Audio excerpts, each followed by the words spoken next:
Ողջույն, ես Աշոտ Թորոսյանն եմ, հոգեբան, Գերմանիայում գործող վերականգնողական կլինիկաներից մեկում եւ ամեն օր գրեթե աշխատում եմ տագնապային կամ խուճապային գրոհներ ունեցող պացիենտների հետ։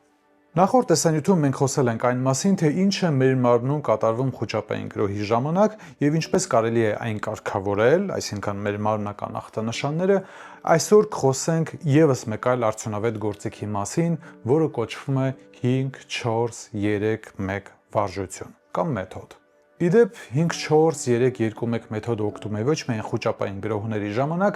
այլև բազմաթիվ այլ խնդիրների դեպքում, ինչպիսիք են օրինակ քնի խանգարումները, քրոնիկ ստրեսը կամ տինիտուսը, ականջներում հնչող աղմուկը։ Սա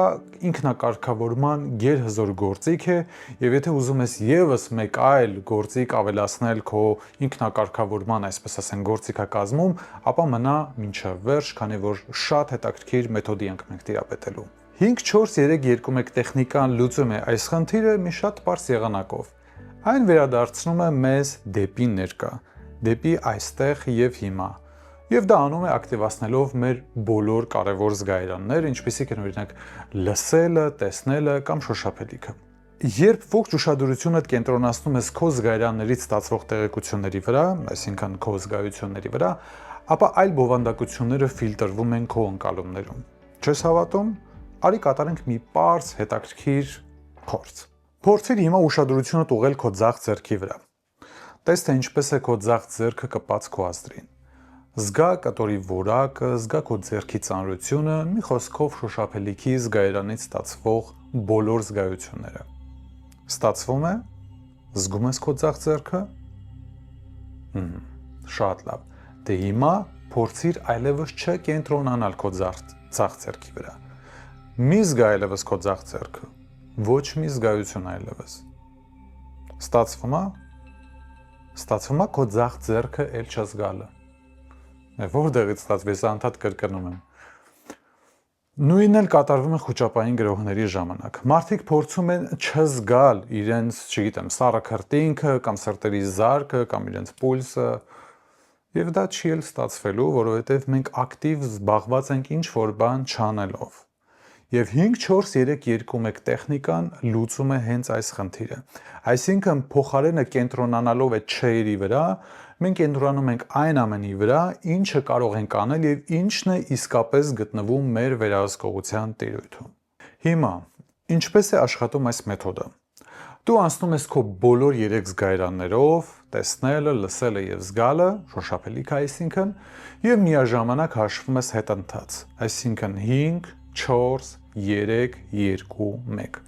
Հիմա տեսնենք, թե առաջին փուլում մենք ինչ պետք է անենք։ Նշիր 5 բան, որոնք այս պահին դու տեսնում ես։ Իդեպ կարող ես ասել բարձրաձայն կամ պարզապես մտքում կրկնել դա, ինչպես քեզ հարմար է։ Բայց փորձի լինել հնարավորինս կոնկրետ, այսինքն ոչ թե ասա աթոռ, այլ շագանակագույն փայտե աթոռ։ Եվ այնուհետև, օրինակ, 5 բան, որ դու լսում ես։ Օրինակ սառնարանից եկող ձայն, այդ դռոցը,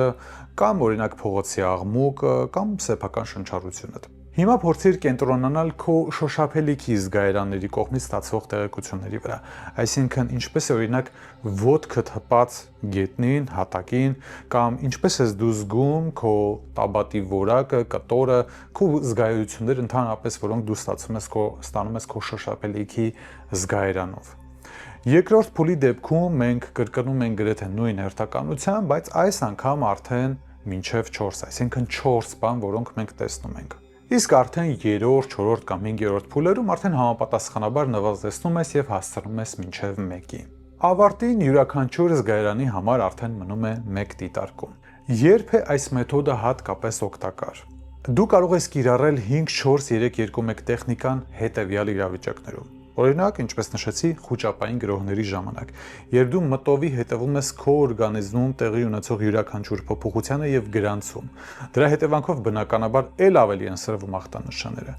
Իսկ 5-4-3-2-1 տեխնիկայի օգնությամբ դու վերացարկվում ես այդ ախտանշաններից, այսինքն ել չես հետևում եւ ուշադրությունդ ուղղում ես այլ բովանդակությունների, այլ զգայությունների վրա, որոնք դու ստանում ես քո զգայարաններով։ Այսինքն ուղղելով քո ուշադրությունը արտաքին աշխարհից ստացվող տեղեկությունների վրա, դու այլևս չես կենտրոնանում քո սրտերի զարկի կամ քո քրտնարտադրության վրա եւ դրանով իսկ կանխում հիպերվենտիլացիան։ 5-4-3-2-1 տեխնիկան չափազանց արդյունավետ է նաև քնի խանգարումների կամ անքնության դեպքում, երբ մտքերը անընդհատ հախուռն կերպով պատտվում են գլխումդ, կենտրոնանալով այլ զգայությունների վրա, դու կարողանում ես նաև հանգստացնել քո վեգետատիվ նյարդային համակարգը եւ քուն մտնել։ Իհարկե նաև տինիտոսի դեպքում, երբ ականջներում հնչող աղմուկը սուբյեկտիվորեն բարձր է ընկալվում,